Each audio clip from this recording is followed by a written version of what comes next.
So FOMO, fear of missing out. How do we overcome it? Okay, so this is a video that's directed at the younger audiences in the teenage years, probably, who are probably looking for some advice from someone who's, old enough to understand that he's been there before, but also young enough to kind of get it. Because FOMO was really bad when I was a teenager. And trust me, my high school years, I was not the most popular person. So I was kind of left out of a lot of things. And I felt like starved for socialization. And that could be like an amplification for FOMO. And especially when you're a teenager, like FOMO, like the whole idea of sitting in your room, being alone, doing nothing, especially on like a Friday or Saturday night, could be horrifying. And you know what I was like surprised by? Because right now I'm like currently in my late 20s. I realize that there are people in their late 20s who still have that when they've been socializing their whole life. And then it's almost like a hit of something, like they need to get more of it. So sometimes, if you miss out on socialization and you keep being starved of FOMO, you can get, starved of attention and any sort of socialization, which can be counterproductive. But then if you're over socialized, the slightest lack of attention might lead to a case of FOMO. So there's two ends of the FOMO spectrum. By the time I got to college, things kind of like leveled out. I wasn't really trying too hard to look. But I did still find myself in odd situations because of such. Because when you're looking for like some really close friends and it turns out like everybody else has them, but you really don't. Because even in college, things were better, but I still kind of consider myself a bit of a loner. I was willing to hang out with some really bad crowds that I really didn't have anything in common with at the end of the day. And I was actually forgetting to ask the question, who am I really? Now, in my mid-20s, I actually asked early to mid-20s. When I was like 24, I asked myself that because I had gone through another group of friends, and these friends necessarily were probably some of the most drama-causing, backstabbing among the group types, that my mental health took a really big dip. And I really had to look in the mirror and I said, you want to know something? It's not their fault for being who they are, which is just bad people.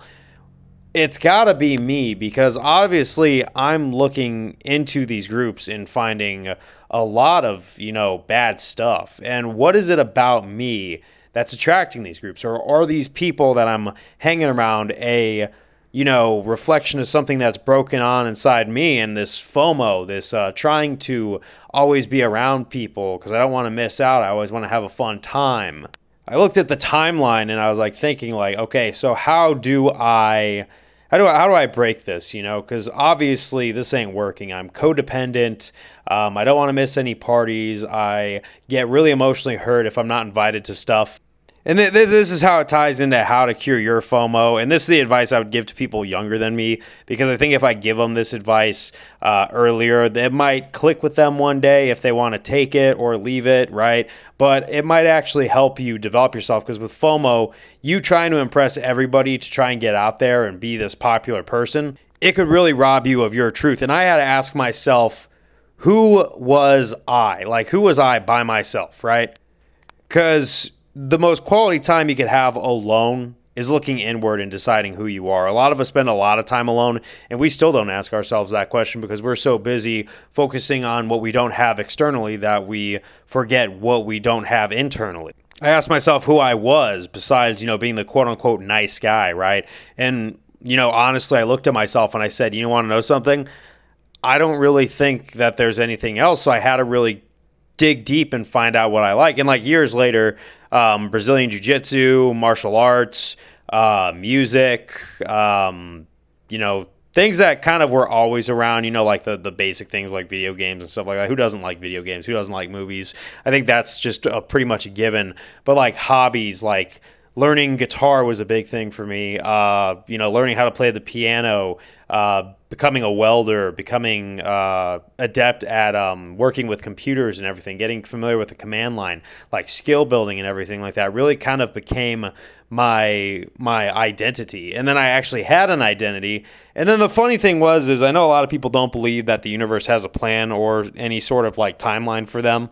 But the weird part is, as I develop myself as like a growth mindset type of person, actually having other things to talk about besides what I think people want to hear from my mouth, I actually felt like I had an identity, and it actually directed me towards a lot of people, especially in the martial arts community I was hanging out with and still do till this day. You find a lot of people who have growth mindsets and who want to do better at life. But it was after I had my own identity and kind of like distanced myself from all these bad friends that I had attained over my life that, well, I actually knew who I was. And you know what? The current friends I hang out with, obviously we don't hang out all the time. In fact, I actually still do have a lot of time to myself because I've learned how to value being by myself, because it's better to be by yourself than be at a party you know you don't fit into, or be around groups of people that you know you don't fit in with. I'm just okay with that at that time. But when I am hanging out with these people that I do hang out with on the regular, I don't feel out of place. I don't feel like I'm compromising anything, but I've actually attracted people who I have something in common with. So basically, the short version, if you guys aren't catching on by now, it's just basically you got to sit there and you got to ask yourself, okay,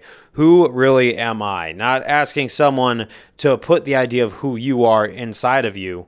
But sometimes the fear of missing out cure can be the willingness to miss out. WOMO. No, WTMO, and not WOMO. The willingness to miss out would probably be the better one. Sorry, I misspoke. Or it could be WOMO, willingness of missing out. Because sometimes there's a lot of things that you aren't supposed to be a part of in life, I learn. But what else could I really say in this video without talking in circles? Oh yeah, you want to know something? Once you have the willingness to miss out and you actually understand who you are, you might see some odd behavior from the people who still have FOMO. For real. Now, honestly, I have talked to some people on some work sites that I've been on who have FOMO and who are trying to be part of the current society and trying to socialize and be loved by everybody. And this is all just honestly my opinion from my perspective, but I've seen it. It's almost like they don't like you even more because you have that inner peace that they don't, because they're always worried about missing out about stuff. I guess what I'm saying is you can't stay in a box if you're willing to grow, and that's going to come in all sorts of shapes and sizes, whether it's losing old friends, gaining new ones that are good enough for you, or you get some sixth sense moment like, when a dog who's fixed looks at a dog who isn't fixed and gets jealous.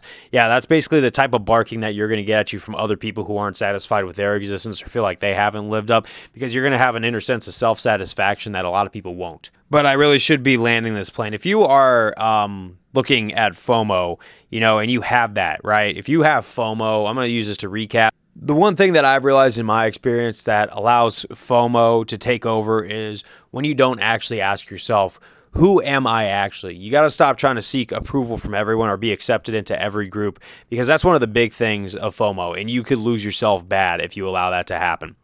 The real hero's journey comes when you actually say, hey, you know what is it inside me that's missing, or who am I, or what do I really like? And I'm not saying that you're going to gain a bunch of friends or anything, because honestly, that's what I'm going to be real with.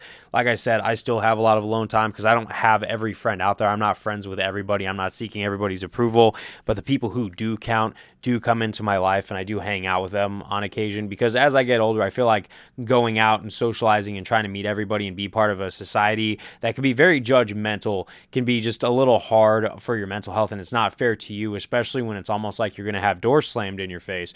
But the doors that, welcome you are the ones that you should walk through. And, when you're not willing to walk through just every door out there, you're going to have a lot of less doors opening for you. But I would rather walk in a door that's open for me and that I could fit through than trying to break through doors that just are closed and locked to me, because at the end of the day, I'm not meant to walk that path in life. And you know what? I know that we have a lot of nihilism going out there, but I honestly am a firm believer that we are meant for a path in life. Life does whisper to us and say, hey, go this way. And it really is up to us to listen. Sometimes we don't believe that. Then that's another thing, in my opinion, that could lead us a little bit astray. But that's just my last point that I wanted to make. I know all of this is obviously my opinion, but I did want to make a big video about FOMO right now and how I feel like you can overcome it. Hope you took something from this little coffee ramble, but I'll see you on the next one. Peace out.